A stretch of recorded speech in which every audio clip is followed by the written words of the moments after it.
Yamlungula siye umuntu bezwe abantu beligxeka lebandla belisho yonke into abayithandayo into engagxekwa ikhulu la ngafunda iphepha lesingisi ngibeka uthi wathi awusengiyadabuka inhlangano yami isizophela i-National Party awungathi uqhubeka nokufunda uthi ngoba angisagxekwa abantu ungagxekwa kwami uzobenza bangikhohlwe umuntu mayengagxekwa kugcine kohlakele bantu kanti ogxekwayo into yakhe yakhula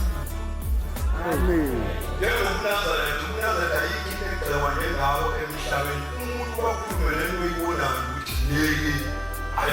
uyabheka wathi umuntu lesondo lihle kakhulu ngoba bakhona bakhule baganana isitheni hayi yini ngithi mengano yakholwa kuJesu wasesithini utshela yani ngithi uJesu okwabo kaAbraham uAbraham wanesithini sale sithini uJesu Solomon ngomfundi incwadi yama-11 verse 3 ithi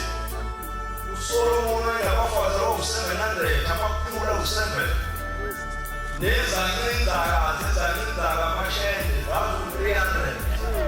kusho ukuthi wayeno-1000 eyedwa ngibuza ukuthi-ke ushayela ubhalela wathi ayikho loo nto eBhayibhelini ngase ngithi ayifuni ngifundeli nami ngithi mina ukhaliswa ithina esishangathunge nga-3 nga-4 kube sekulungiswa uyakhala ukhona indoda yayino-1000 ushayela wabhala la 11 verse 3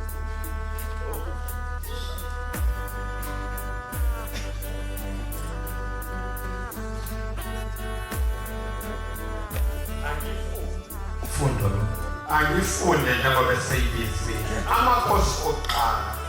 isahluko 11 ivesi lesithathu wayenabafazi abangamakhulu ayisikhombisa 700 amakhosikazi